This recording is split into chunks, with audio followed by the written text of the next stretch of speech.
will not only raise the cost of Medicare to everyone who has Medicare, including those with the least amount of money. It is estimated that they will too have to pay out of pocket for a plan that they cannot afford. And when we cannot afford insurance, we do not go to the doctor. Of course, they're saying that those people, and I believe born now, before 1959, will be able to keep their Medicare fee-for-service if they would like to. What is going to happen is that the cost of that plan, because younger people are going to be forced to take the voucher. So what that is going to leave in traditional Medicare are those who are the oldest and the sickest. And the cost for Medicare, traditional Medicare, is going to skyrocket. You will not be able to afford your Medicare Part B or Part D premium.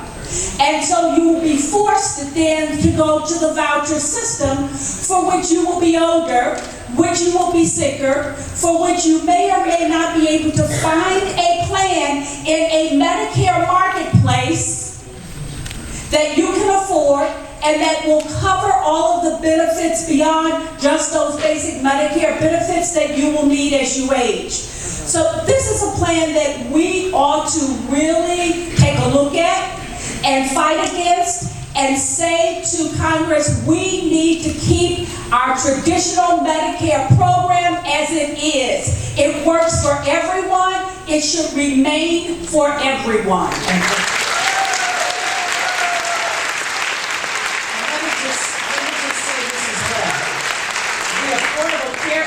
Has made Medicare and Medicaid more solvent, even though they don't admit that. Let me just announce there are a number of chairs that I understand have been set up in the hall with a screen. So if you'd like to sit out to get a seat, there are plenty of chairs directly behind me in the foyer where you may sit and watch the screen. I'm going to do this because we've got a lot of people in line.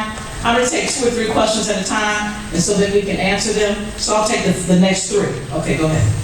How are you today? Good, Representative Fudge. Greg Coleridge with the American Friends Service Committee in Newton, Ohio, live in Cleveland Heights. Thank you so much for organizing this forum. See you twice in 1 week. Yes, good to see you. I am concerned, as I know you are, about the growing influence of money in elections that are coming from a select few super duper wealthy individuals as well as corporate entities. The Citizens United decision of a couple of years ago worsened that problem, but certainly did not create it.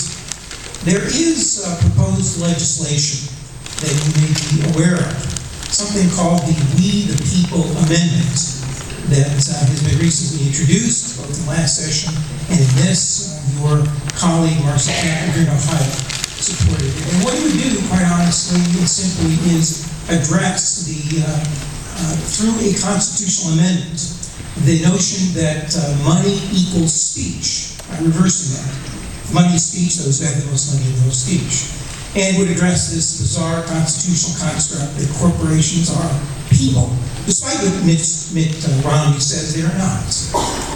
So this particular measure would reverse that, and would just wondered if you are aware of it. There is a growing movement here in Ohio and across the country via communities passing resolutions and as well as citizen initiatives, including many in your congressional district. Trevor Elkin's community passed it. He helped get this measure on the ballot. Shaker Heights, Cleveland Heights, other communities have got this on the ballot or it has passed overwhelmingly. So just wanted to know your views on that. And I have a copy of it here. Very quickly, I wish they would take money out of it. I wouldn't have to raise it. I hate to raise it. But yes, I'm aware of it and I support it. I hope you wholeheartedly.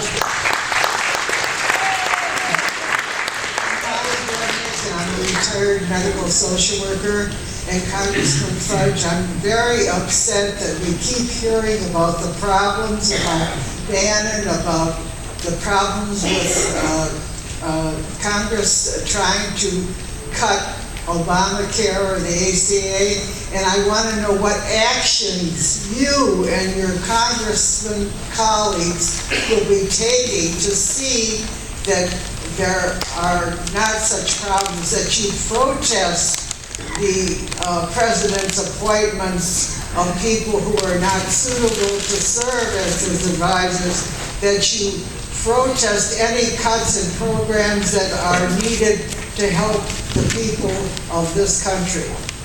Okay. See you twice in a week as well. Good morning, Congresswoman. Thank you so much for your recent votes, which we appreciate, and having this town hall. I'm Nina McClellan. I'm with Cleveland Peace Action. We are very concerned about the direction of foreign policy and the coming budget, which looks like it's going to pour so much money into the military, despite the waste, fraud, and abuse that is evident. We are also very concerned about what is happening with nuclear weapons. We know that the Union of Concerned Scientists has moved the doomsday clock up for climate change and nuclear weapons. There is a bill in Congress recently introduced. It has 19 co-sponsors. We would like you to be the 20th co-sponsor of H.R. 669.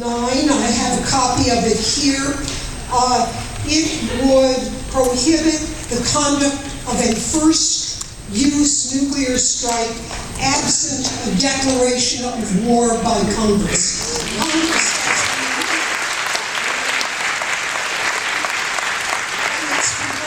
responsibility, and this is a step in the right direction. Very scary that Trump has the power now for nuclear weapons. Let me just say two quick things, because now we've taken those 3 questions.